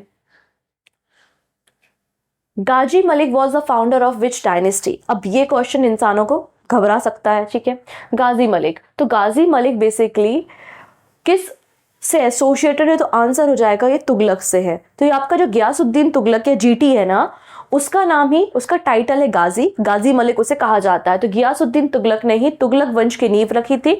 तुगलक वंश जो है वो दिल्ली सल्तनत में सबसे लंबे समय तक रूल करने वाला वंश रहा है, डायनेस्टी रही है, और इसके फाउंडर रहे गियासुद्दीन तुगलक। ठीक है, गियासुद्दीन तुगलक ने यहाँ पर एक स्ट्रॉन्ग फोर्ट बनाया था जिसको हम तुगलकाबाद कहते हैं, नियर दिल्ली। तो दिल्ली के समीप एक बहुत बड़ा किला बनाने का काम किसने किया है? गियासुद्दीन तुगलक ने किया, जिस फोर्ट का नाम क्या है? तुगलकाबाद है। ठीक है, नेक्स्ट बात करते हैं। आमिर खुसरो का एक फेमस वर्क है जिसका नाम है तुगलकनामा। और तुगलकनामा बेसिकली तुगलक एम्पायर कैसे राइज हुआ, गियासुद्दीन तुगलक ने किस तरीके से तुगलक एम्पायर की नींव रखी, तो ये पूरी कहानी हमको तुगलकनामा में देखने को मिलती है। और ये पुस्तक किसकी है? आमिर खुसरो की है। इसके अलावा गियासुद्दीन तुगलक पहला सुल्तान होता है जो इरिगेशन, सिंचाई प्रणाली की शुरुआत कराता है। डन। अगली बात करते हैं, वो कौन सा सुल्तान है जिसने एक नया डिपार्टमेंट बनाया, विच इज आमिर ए कोही। आमिर ए कोही नया डिपार्टमेंट किस सुल्तान के द्वारा बनाया गया? तो आंसर हो जाएगा यहाँ पर MBT मोहम्मद बिन तुगलक। ठीक है, अब ये बहुत इंपॉर्टेंट है, इसको ध्यान से समझ लेते हैं। अब ये एग्रीकल्चर से रिलेटेड, कृषि या किसानी से, कृषि से रिलेटेड एक डिपार्टमेंट बनाया गया है बाय MBT मोहम्मद बिन तुगलक। उस डिपार्टमेंट का नाम क्या है? आमिर ए कोही। आमिर ए कोही वो डिपार्टमेंट शुरू किया। ठीक है, दीवाने आमिर कोही, ये नया डिपार्टमेंट, एक नई पोस्ट क्रिएट की गई थी मोहम्मद बिन तुगलक के द्वारा। बेसिकली एग्रीकल्चर से रिलेटेड एक डिपार्टमेंट था। इसका मकसद क्या था? जो हमारा दोआब एरिया है, दोआब मतलब जहाँ पे 2 नदियाँ अपना एल्यूबल सॉइल या मिट्टी को इकट्ठा करती हैं, वो पूरा ज़मीन का एरिया दोआब एरिया होता है। तो दोआब एरिया में कल्टीवेशन को और कैसे इम्प्रूव कर सकते हैं और दोआब एरिया की कंडीशन को और कैसे इन्हांस किया जा सकता है, ये इसका मकसद था। इसके अलावा किसानों को नए उपकरण लेने के लिए, बीज वगैरह लेने के लिए, कैटल्स को लेने के लिए पैसों की ज़रूरत होती है। तो लोन, फार्मर्स के लिए लोन सिस्टम की शुरुआत भी मोहम्मद बिन तुगलक ने की थी। ठीक है, नेक्स्ट है, which sultan of Delhi had set up a separate agriculture department and had plan the rotation of crop? कौन सा वो राजा है दिल्ली सल्तनत का जिसने अलग से एग्रीकल्चर डिपार्टमेंट बनाया और रोटेशन में क्रॉप लगवाई? सो आंसर हो जाएगा MBT। ठीक है, MBT ऑप्शन बिल्कुल सही हो जाएगा। यहाँ पे दीवाने को ही डिपार्टमेंट के बारे में बेसिकली बात हो रही है। अब दो और इम्पॉर्टेंट बातें यहाँ पर देखिएगा, लोन की बात मैंने की थी, लोन का नाम है तकाबी लोन। क्या नाम है? तकाबी लोन। कल्टीवेशन के लिए फार्मर्स को जो लोन चाहिए है उस लोन का नाम है तकाबी लोन, और डिपार्टमेंट का नाम है दीवाने कोही या अमीर कोही, इसका डिपार्टमेंट है। और इसने अपनी कैपिटल दिल्ली से देवगिरी, दौलताबाद जिसको हम बोलते हैं, शिफ्ट की। तो दिल्ली से दौलताबाद या दिल्ली से देवगिरी कैपिटल कौन ले गया? तो एमबीटी ले गया, मोहम्मद बिन तुगलक ले गया। ऐसा बताया जाता है पूरी जनता, मतलब एक जानवर भी नहीं रह गया था, जो शहर के कुत्ते भी रहते हैं ना, उनको भी अपने साथ पूरा ले गया था। कहाँ पर? दौलताबाद, जो कि लगभग 1500 किलोमीटर दूर है दिल्ली से। पूरी जनता को ले गया, बहुत जनता परेशान हो गई, और फिर वहां पर वाटर सप्लाई प्रॉब्लम करने लगी दौलताबाद में। तो वापस बोला चलो बोरा बस्तर उठाओ, अपना सामान उठाओ और वापस दिल्ली चलो। तो इसके कारण जनता हो गई परेशान, और इसलिए इसको बोल दिया लंपट मूर्ख। समझ में आया? दिल्ली टू देवगिरी या दौलताबाद कैपिटल एमबीटी ने शिफ्ट की थी। डन। तो वही क्वेश्चन है कि MBT had transfer his capital from Delhi to Daulatabad या फिर देवगिरी, ऑप्शन डी। नेक्स्ट है इब्न बतूता। इब्न बतूता जो कि मोरक्को का एक ट्रेवलर था, उसने किसके समय इंडिया विजिट की है? तो इब्न बतूता भारत में किसके समय भारत आया? तो आंसर हो जाएगा एमबीटी मोहम्मद बिन तुगलक के समय। तो इब्न बतूता जो था वो एक मोरक्को का ट्रेवलर था। पहली चीज तो ये क्लियर कर लो कि मोरक्को का ट्रेवलर था इब्न बतूता, और ये एमबीटी मोहम्मद बिन तुगलक के समय भारत आया हुआ था। ठीक है। मोहम्मद बिन तुगलक इससे बहुत इंप्रेस हुआ, क्योंकि पढ़ा लिखा तो था, और कोई स्कॉलर मिल जाए तो ऑब्वियसली बात इंप्रेस तो होगा। तो मोहम्मद बिन तुगलक जो है बहुत इंप्रेस हुआ इब्न बतूता से, और इसे काजी या फिर जज ऑफ दिल्ली नियुक्त किया। तो किसने इब्न बतूता को काजी नियुक्त किया था? तो आंसर हो जाएगा मोहम्मद बिन तुगलक ने। फिर मोहम्मद बिन तुगलक ने इब्न बतूता को चाइना भेजा। जैसे आज हम अपने एम्बेसडर्स रखते हैं ना, राजदूत जिनको बोलते हैं, वैसे ही अपना एज एम्बेसडर बना के, एनबॉय बना के चाइना भेजा था इब्न बतूता को। किसने? मोहम्मद बिन तुगलक ने। अच्छा, इब्न बतूता की आप एक बुक याद रख लेंगे, वो है रहला। ये क्वेश्चन है इंपॉर्टेंट। रहला पुस्तक किसकी है? तो आंसर हो जाएगा इब्न बतूता की। आपको ये पुस्तक देखने को मिल जाएगी। नेक्स्ट है, आज हमारे देश में रोजगार कार्यालय होते हैं और कई सारे ट्रेनिंग प्रोग्राम होते हैं जो अनएम्प्लॉयड यूथ है उनको रोजगार देने के लिए। वैसे यहाँ पे employ exchange to help the unemployed Delhi सल्तनत में शुरुआत होती है। तो एम्प्लॉय एक्सचेंज किसके द्वारा बनाया जाता है? किस दिल्ली सल्तनत के राजा के द्वारा? तो आंसर हो जाएगा यहाँ पर फिरोज शाह तुगलक। फिरोज शाह तुगलक। ठीक है। तो फिरोज शाह तुगलक ने बहुत सारे काम किए और बहुत सारे अच्छे अच्छे काम किए। जो पूरा कैनल सिस्टम या फिर कह सकते हैं नेटवर्क ऑफ कैनल्स, इरिगेशन को प्रॉपरली कराना, ये सब फिरोज शाह तुगलक ने किया है। ठीक है। फिरोज शाह तुगलक ने गरीबों की मदद करने के लिए कई सारे हॉस्पिटल बनवाए, दवाखाना बनवाए, जिनको हम बोलते हैं दर उल शिफा। दर उल शिफा क्या है? बेसिकली पुअर लोगों के इलाज के लिए क्या है? हॉस्पिटल्स है। एम्प्लॉयमेंट ब्यूरो इसने खोला अनएम्प्लॉयड यूथ को रोजगार प्रोवाइड करने के लिए। चैरिटी ब्यूरो खोला और चैरिटेबल हॉस्पिटल ओपन किए। इसके अलावा इसने 2 टाउन भी सेटअप किए, which is Hisar and Firozabad. तो हिसार और फिरोजाबाद ये जो दोनों टाउन है ये भी फिरोज शाह तुगलक ने सेटअप किए हैं।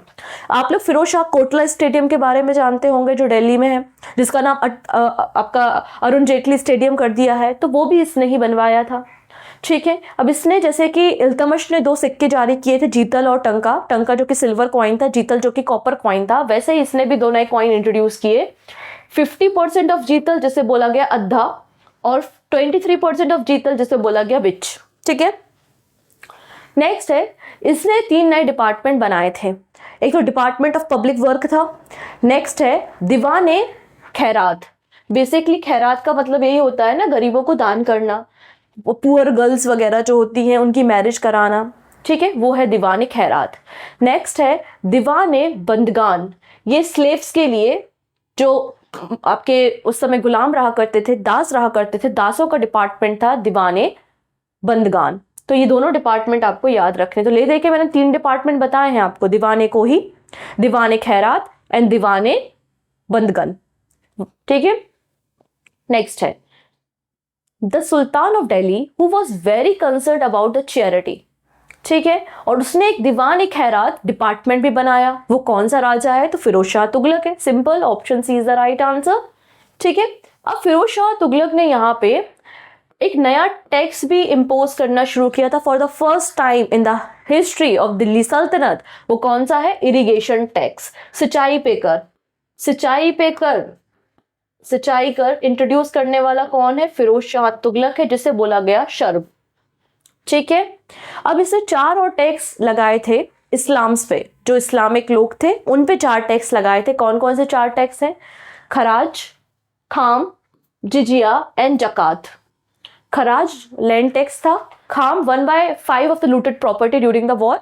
अगर वॉर के समय, लड़ाई के समय, युद्ध के समय जो आप संपत्ति लूट के लाते हैं उसका 1/5 भाग आप राजा को दोगे। जजिया जो कि रिलीजियस टैक्स था हिंदू पे। एंड जकात, जकात मतलब आपको क्या करना है? वेलफेयर के काम करने। आपकी जितनी भी इनकम होती है उसका 2.5% आप क्या करोगे? डोनेट करोगे, लोगों की मदद करोगे। नेक्स्ट है, वो कौन सा सुल्तान है दिल्ली सल्तनत का जिसने biggest network of canals setup किया? तो मैंने स्टार्टिंग में बताया था सबसे बड़ा नहरों का जाल हमारे देश में बिछाने का काम किया है फिरोज शाह तुगलक ने। फिरोज शाह तुगलक।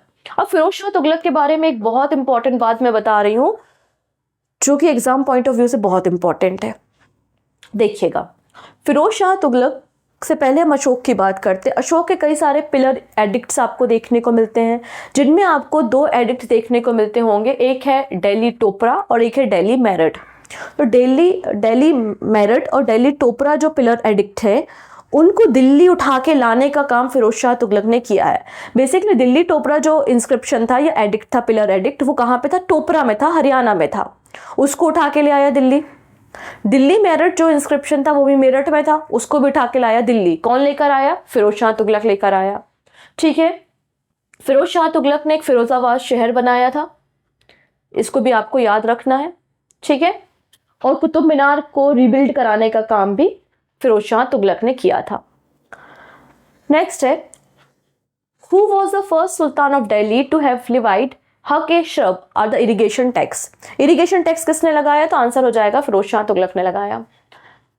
अशोक के पिलर्स को दिल्ली, टोपरा और मेरठ से कौन उठा के लाया? तो आंसर हो जाएगा फिरोज शाह तुगलक, ऑप्शन सी। ठीक है। तो यहाँ पर दिल्ली का जो समय समय पे विकास हुआ है या दिल्ली के आसपास या दिल्ली में जो शहर बसाए गए हैं, क्योंकि पहले वो दिल्ली नहीं थी ना, तो वो उसके बारे में बात हो रही है। तो यहाँ पे 1000 से लेके 1060 तक लालकोट बनाया गया। किसके द्वारा? अनंगपाल II के द्वारा। फिर सीरी फोर्ट अलाउद्दीन खिलजी ने बनवाया। फिर तुगलकाबाद फोर्ट गयासुद्दीन तुगलक ने बनाया। जहांपनाह शहर जो किसने बसाया? मोहम्मद बिन तुगलक ने बताया। और फिर फिरोज शाह के द्वारा भी दिल्ली में कई सारे काम किए गए। तो दिल्ली का विकास कुछ इस तरीके से अलग अलग सिटीज को बना के किया गया है। लास्ट रूलर कौन था तुगलक वंश का? तो लास्ट रूलर तुगलक वंश का रहा है नसीरुद्दीन महमूद, ऑप्शन बी। नसीरुद्दीन महमूद ये लास्ट रूलर रहा है तुगलक वंश का। और इसके समय तैमूर का इन्वेजन हुआ था भारत में, जिसके कारण दिल्ली सल्तनत वीक हो गई। दिल्ली सल्तनत के वीक हो जाने के बाद यहाँ पर आप देखेंगे तुगलक एम्पायर एंड हो गया। और तुगलक के बाद फिर आपको पता है सैयद और लोधी वगैरह आते हैं। चलिए, नेक्स्ट है, Maharana Sanga defeated Ibrahim Lodhi in which battle? तो इब्राहिम लोधी और महाराणा सांगा के बीच में कौन सी युद्ध होती है ये पूछा जा रहा है बेसिकली। तो यहाँ पे battle of Khatauli, option D is the right answer. तो पहला क्वेश्चन तो यही हो गया कि बैटल ऑफ खतौली किसके बीच में होती है? तो आंसर हो जाएगा इब्राहिम लोधी और राणा सांगा ऑफ मेवाड़ के बीच में होती है। In the battle of Khatauli 1517 AD Rana Sanga of Mewar defeated, किसको हराया? सुल्तान ऑफ दिल्ली इब्राहिम लोधी। और इब्राहिम लोधी को जेल में रखा, उसके बाद कुछ अमाउंट मतलब रैंसम लिया, उसके बाद इब्राहिम लोधी को छोड़ दिया। तो इब्राहिम लोधी वंश का शासक है और लास्ट सुल्तान है लोधी एम्पायर का, लास्ट सुल्तान है दिल्ली सल्तनत का। तो अगर पूछ लिया जाए last Sultan of the Delhi कौन है, तो आपका आंसर होगा इब्राहिम लोधी है, जो कि बेटा है सिकंदर लोधी का। ठीक है। डन इतनी चीजें। दौलत खान लोधी जो कि गवर्नर होता है पंजाब का, दौलत खान लोधी जो कि गवर्नर है पंजाब का, वो बुलाता है, इन्विटेशन भेजता है प्रॉपरली बाबर को कि तुम आओ, इब्राहिम लोधी को गद्दी से हटाओ और वापस जाओ। ठीक है, क्योंकि अभी तक क्या चल रहा था, ये जो तैमूर लंग और उनके वंशज थे, उनका काम था इन्वेजन करना, आक्रमण करना दूसरे शहरों पे, वहां से संपत्ति को लूटना, धन पैसा लूटना और चले जाना। रूल करने का हिसाब किताब इनका था नहीं। तो यहाँ पे दौलत खान लोधी सोचते हैं कि मैं बाबर को इन्विटेशन भेजता हूँ, बाबर आएगा, इब्राहिम लोधी को गद्दी से हटाएगा, मैं गद्दी पे बैठूंगा, थोड़ा बहुत पैसा वैसा ले जाएगा और मैटर खत्म हो जाएगा। लेकिन ऐसा होता नहीं है। दौलत खान लोधी के बुलाने पर बाबर भारत में आता है, इब्राहिम लोधी को हटाता है, लेकिन भारत से वापस नहीं जाता और फिर शुरुआत हो जाती है मुगल सल्तनत की। इस तरीके से दिल्ली सल्तनत खत्म होती है। ये जो बैटल होती है बाबर और इब्राहिम लोधी के बीच में, इसे बैटल ऑफ पानीपत कहते हैं। First battle of Panipat, very important, first battle of Panipat 1526 AD में, 1526 एडी में होती है इब्राहिम लोधी और बाबर के बीच में। इब्राहिम लोधी मारा जाता है, बाबर की जीत होती है, दिल्ली सल्तनत का खात्मा होता है, मुगल सल्तनत की शुरुआत होती है। सिंपल। चलिए कुछ और बातें करेंगे हम अभी दिल्ली सल्तनत के बारे में। Which of the following sultan founded a town where the now stand Agra? तो आगरा शहर किसने बसाया? तो सिकंदर लोधी। सिकंदर लोधी ने आगरा शहर बसाया है। ऑप्शन ए बिल्कुल करेक्ट हो जाएगा। ठीक है, तो जो राणा सागा ऑफ मेवाड़ थे, उनके ही कंटेम्पररी, मतलब उनके ही समकालीन आपको सिकंदर लोधी देखने को मिलेगा। सिकंदर लोधी के द्वारा एक शहर बसाया गया था विच इज आगरा, और अपनी कैपिटल भी ये दिल्ली से आगरा ले गए। तो क्वेश्चन अगर पूछ दिया जाए कि दिल्ली से आगरा कैपिटल कौन ले गया, तो आंसर कर देना सिकंदर लोधी ले गए। सिकंदर लोधी ने एक नया मेजरमेंट यूनिट शुरू किया था विच इज गज ए सिकंदरी। तो गज ए सिकंदरी एक नई मेजरिंग यूनिट है, इसकी शुरुआत भी इनके द्वारा की गई थी। ठीक है, अब इनको लिखने का बड़ा शौक था, पोयम, पोएट वगैरह, पोएट थे ये, लिखा करते थे पोयम वगैरह पर्शियन लैंग्वेज में। और इनका जो नेम था, पेन नेम, मतलब जिसके मदद से लिखते थे या जो अपना नाम टाइटल उन पोएट्स के लिए देते थे, वो नाम था गुलरुखी। सिकंदर लोधी का ओरिजिनल नाम निजाम खान आपको देखने को मिलेगा। पेन नेम इनका गुलरुखी देखने को मिलेगा, और हम जानते किस नाम से, सिकंदर लोधी के नाम से। Who among the following composed poem with the pen name Gulrukhi? So answer हो जाएगा सिकंदर लोधी। अब है kingdom of Vijayanagar was founded by. तो यहाँ पे विजयनगर एम्पायर की नींव किसने रखी? आपको मैंने सिखाया था कि मोहम्मद बिन तुगलक के समय की कहानियां ऐसी थी कि उस समय आपका बहमनी एम्पायर या फिर विजयनगर एम्पायर इमर्ज होना शुरू हुए थे। विजयनगर एम्पायर का फाउंडेशन स्टोन दो भाइयों ने रखा विच इज हरियर एंड बुक्का। हरियर एंड बुक्का भाइयों ने रखा। Option B is the right answer. ठीक है, विजयनगर एम्पायर 1336 के आसपास बना था by the Harihara one and Bukka Raya one in Deccan area. जैसे कि दिल्ली सल्तनत में 5 वंश या 5 डायनेस्टीज आपको देखने को मिलती हैं, जैसे कि स्लेव है, तुगलक, इसके अलावा आपका सैयद है, लोधी है ना, वैसे ही खिलजी हैं। वैसे ही यहाँ पे जो दिल्ली आपका विजयनगर एम्पायर है, उसमें भी 4 डायनेस्टीज ने रूल किया है। वो 4 वंश कौन कौन से हैं, इसी सीक्वेंस में है, इसी सीक्वेंस में याद रखेंगे। संगम, सलूबा, तुलुबा एंड आरावीडू। संगम, सलूबा, तुलुबा एंड आरावीडू, और तुलुबा से ही है कृष्णदेवराय। तुलुबा से ही है कृष्णदेवराय। ठीक है, तो इनका नाम आपको याद रखना है। तो संगम, सलूबा, तुलुबा एंड आरावीडू, ये चारों डायनेस्टीज विजयनगर एम्पायर की हैं। हमको पूछा जा रहा है आप उस पहले विजयनगर रूलर के नाम के बारे में बताएं जिन्होंने बहमनी एम्पायर से गोवा को कैप्चर किया। तो गोवा पे कभी बहमनी एम्पायर का रूल हुआ करता था, उसको कैप्चर करने का काम विजयनगर एम्पायर के राजा के द्वारा किया गया, और वो कौन थे? तो आंसर हो जाएगा यहाँ Harihara second. Harihara second. Harihara second वो पहले विजयनगर के रूलर रहे जिन्होंने कैप्चर किया है गोवा को फ्रॉम द बहमनीज। विजयनगर एम्पायर की जो ऑफिशियल लैंग्वेज थी वो तेलुगु भाषा हमको देखने को मिलेगी। ठीक है, हरिहरा ने अपने आप को एक टाइटल भी दिया था। हरिहरा संगम रूलर थे। हरिहरा विजयनगर सल्तनत में जो संगम रूलर है, संगम जो डायनेस्टी है उसके रूलर है, और इन्होंने अपने आप को एक टाइटल भी दिया था विच इज अ महाराजाधिराज। ठीक है, इसके अलावा यहाँ पे 2 कॉइन्स भी देखने को मिलेंगे, जीतल which is a copper coin and tar which is a silver coin. Done. यहाँ पे आप देख सकते हैं कुछ बातें, जैसे कि मैंने कहा कि जो आपका विजयनगर एम्पायर है उसमें 4 डायनेस्टीज हैं, संगम, सलूबा, तुलुबा एंड आरावीरू। तो संगम है, उसका फाउंडेशन स्टोन, मतलब ये पहली डायनेस्टी विजयनगर एम्पायर की, तो इसका फाउंडेशन स्टोन कौन रखेगा? हरियर एंड बुक्का रखेंगे, हरियर वन एंड बुक्का। ठीक है, नेक्स्ट है सलूबा। तो सलूबा का फाउंडेशन स्टोन रखा है नरसिम्हा ने, नरसिम्हा ने रखा है। ठीक है, नेक्स्ट बात करते हैं, थर्ड है तुलुबा। तुलुबा को का फाउंडेशन स्टोन किसने रखा है? वीर नरसिम्हा ने रखा है। और एक थर्ड डायनेस्टी होती है विजयनगर एम्पायर की, और इस तुलुवा से रिलेटेड होते हैं कृष्णदेव राय। कृष्णदेव राय, इनके बारे में एग्जाम में क्वेश्चन भर भर के आते हैं, तो इसलिए इनका नाम और इनके बारे में सारी इन्फॉर्मेशन इकट्ठा कर लेना। और लास्ट होता है विजयनगर सल्तनत में, विजयनगर एम्पायर में आरावीरू। आरावीरू का फाउंडेशन स्टोन रखते हैं तिरुमाला। ठीक है, Tirumala. Done. Next, with whom the king of Vijayanagar Krishnadeva Raya fought the battle of Golconda. तो गोलकुंडा की बैटल लड़ी किसने? कृष्णदेव राय ने। किसके साथ लड़ी? तो ये लड़ी थी कुली कुतुब शाह के साथ। कुली कुतुब शाह, ऑप्शन डी। हुआ क्या था देखिएगा, जब बहमनी एम्पायर था ना, बहमनी एम्पायर जब फॉल हुआ, तो बहमनी एम्पायर के फॉल के साथ यहाँ पर आपको बहमनी एम्पायर का जब स्प्लिट हुआ तो ये 5 इंडिपेंडेंट किंगडम में डिवाइड हो गया। बहमनी एम्पायर जब फॉल होता है, स्प्लिट होता है, तो 5 इंडिविजुअल किंगडम्स में डिवाइड हो जाता है। ठीक है, और ये जो 5 स्टेट होते हैं वो कौन कौन से होते हैं देखिएगा। आदिल शाही डायनेस्टी ऑफ बीजापुर, तो बीजापुर में किसका रूल था? आदिल शाही डायनेस्टी का था। निजाम शाही अहमदनगर में था। इमाद शाही बरार में। कुतुब शाही गोलकुंडा, ये हम इसी कुतुब शाही की बात यहाँ पे कर रहे हैं, गोलकुंडा। एंड वरीद शाही विदर्भ में था। ठीक है, नेक्स्ट है अष्टदिग्गज।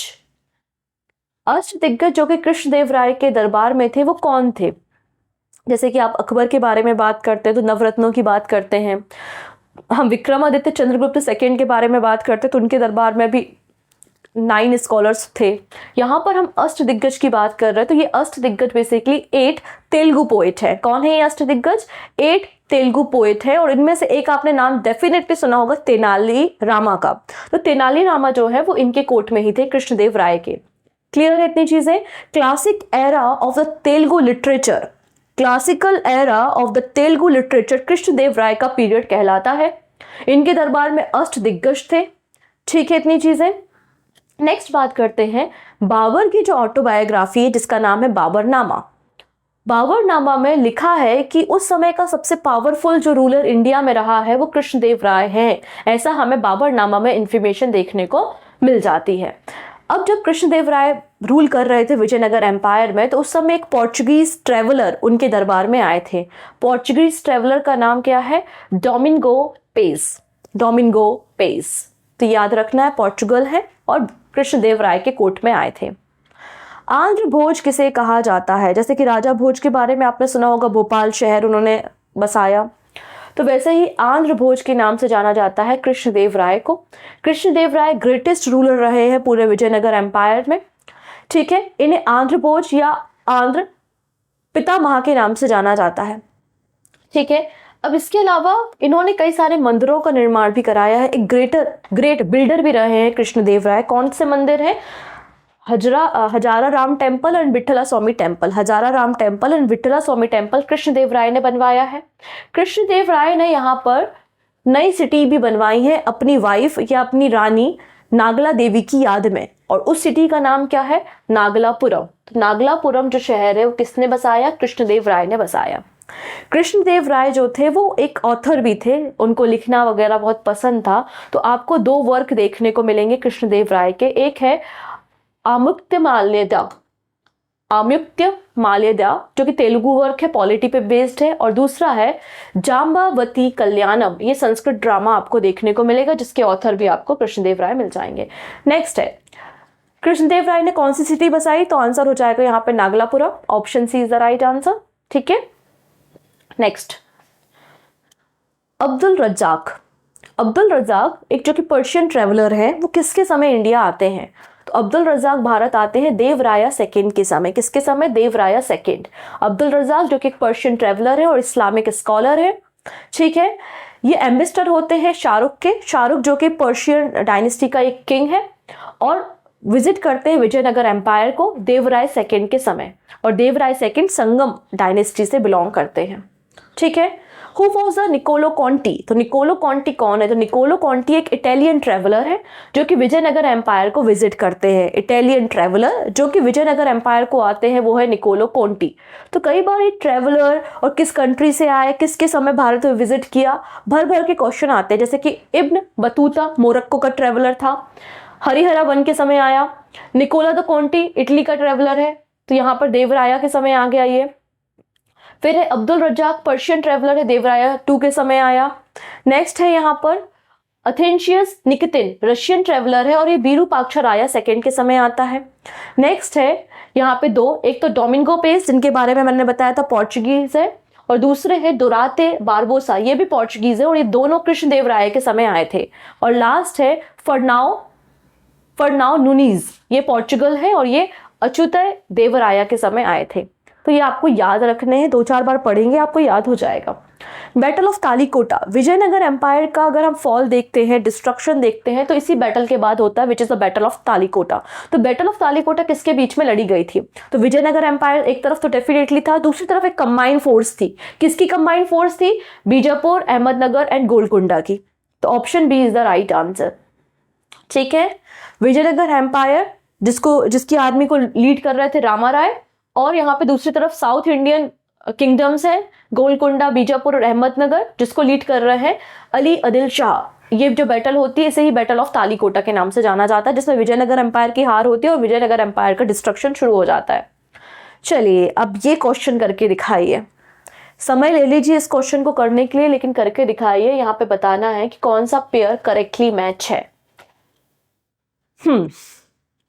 दीवाने अर्ज, दीवाने कोही, दीवाने मुश्कराज और दीवाने बंदगन। तो यार बाकी 3 ऊपर के तो गड़बड़ी दिख रहा है। दीवाने कोही कहाँ से खिलजी ने कहाँ कर दिया? तो एमबीटी का समय है ना। तो यहाँ पे दीवाने बंदगान जो है वो तुगलकों के समय का है। ऑप्शन डी बिल्कुल करेक्ट है। यहाँ पे आप देखेंगे दीवाने बंदगान जो है वो फिरोज शाह तुगलक ने शुरू किया था, आपका स्लेव डिपार्टमेंट। मैंने आपको बताया था मोहम्मद बिन तुगलक ने एग्रीकल्चर डिपार्टमेंट बनाया था, विच इज दीवाने कोही। दीवाने मुस्तकराज जो है वो डिपार्टमेंट बनाया था अलाउद्दीन खिलजी ने, और दीवाने अर्ज जो डिपार्टमेंट है वो बलबन ने बनाया था। तो ये क्वेश्चन अपने आप में एक टफ क्वेश्चन माना जाता है, ठीक है, इसलिए इसको थोड़ा सा ध्यान से देखेंगे।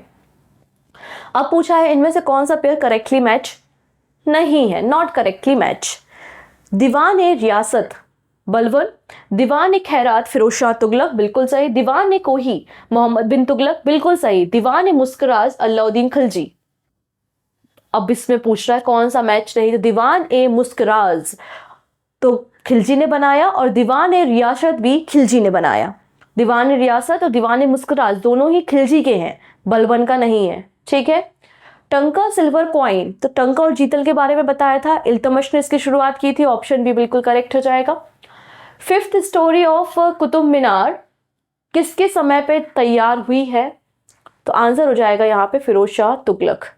अलाई दरवाजा किसने बनाया? तो अलाई दरवाजा का निर्माण कराया है यहाँ पर अगेन ऑप्शन बी खिलजी ने, अलाउद्दीन खिलजी। ये है अलाई दरवाजा, ठीक है। कुतुब मीनार जो कॉम्प्लेक्स है उसका वन ऑफ द जो मस्जिद है कुआत उल इस्लाम मॉस्क, उसका ही मेन गेट अलाई दरवाजा है। अलाउद्दीन खिलजी ने इसका कंस्ट्रक्शन करवाया था। इसके अलावा सीरी फोर्ट का कंस्ट्रक्शन भी अलाउद्दीन खिलजी ने कराया था। पहली गार्डन टॉम इंडियन सब कॉन्टिनेंट में किसकी बनाई गई थी? मतलब बीच में समाधि है, टॉम है और आजू बाजू एकदम बड़ा सा आलीशान सा गार्डन है।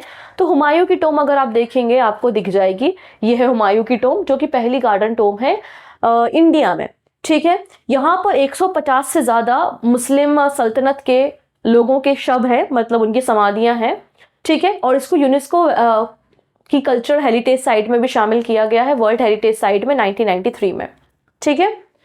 नेक्स्ट है पैरेट ऑफ इंडिया किसे कहते हैं? तो आमिर खुसरो को कहते हैं। किसने ये टाइटल दिया? खिलजी ने दिया। Option B is the right answer. Kitab ul Hind किसकी रचना है? तो मैंने आपको बताया है किताब उल हिंद, एक तो रिहला बताई थी इब्न बतूता की, और किताब उल हिंद अल बिरनी की या अल बरनी की रचना है, ऑप्शन बी। तो किताब उल हिंद रिटन बाय अल बरनी, जो कि एक मुस्लिम स्कॉलर है जो कि भारत में आके स्टडी करता है, ब्राह्मण ट्रेडिशन को जानता है। इन्हें फादर ऑफ इंडोलॉजी भी कहा जाता है। और इसके अलावा इब्न बतूता की पुस्तक तो हमने देखी थी, रिहला है। आमिर खुसरो किसके कोर्ट पोएट थे? तो आंसर हो जाएगा खिलजी के थे, क्योंकि उन्होंने तो इन्हें पैरेट ऑफ इंडिया कहा है। Option C is the right answer. Father of Hindi Khadi Boli किसे कहते हैं? तो फादर ऑफ हिंदी खड़ी बोली भी हम आमिर खुसरो को कहते हैं। आमिर खुसरो से बहुत क्वेश्चन एग्जाम में आते हैं। तबला किसने इंट्रोड्यूस किया? तो आमिर खुसरो ने ही किया, ठीक है। चलिए इस लिस्ट को थोड़ा समझने की कोशिश करते हैं। यहाँ पर कुछ बातें लिखी हुई हैं। हो सकता है कुछ बातें आपको ना पता हो तो घबराने की जरूरत नहीं, लेकिन आपको ये तो पता है ना रिहला पुस्तक किसकी है, तो रिहला लिखी है इब्न बतूता ने, तो सी का हो गया ए, सी का ए, मतलब इन दोनों में से कोई एक ऑप्शन पड़ रहा होगा। चलो आगे बात करते हैं। फिर तारीख ए हिंद या किताब इन ए हिंद किसने लिखी है, तो आंसर हो जाएगा अल बरूनी ने। तो पहले का तीसरा यहां पर है, तो ऑप्शन तो सी ही है, ऑप्शन तो सी ही सही है। हमने ऑप्शन एलिमिनेट कर लिया क्योंकि बाकी पुस्तकें हमें नहीं पता। लेकिन अब हम एक बार देख लेते हैं।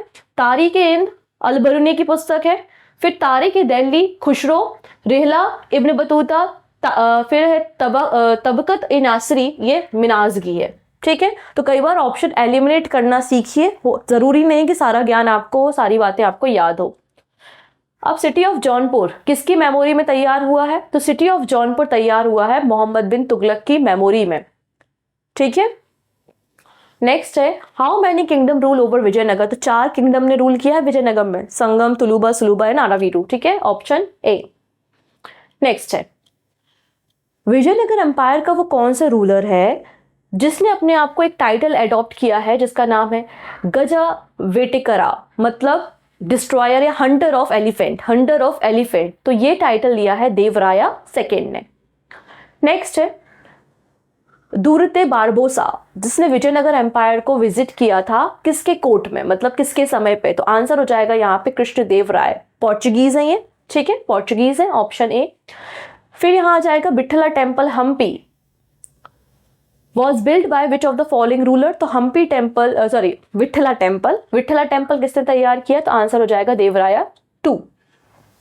मिडिवल इंडिया की पहली वीमेन रूलर कौन थी, रजिया सुल्तान थी। ठीक है, इल्तमश की बेटी थी, option D is the right answer.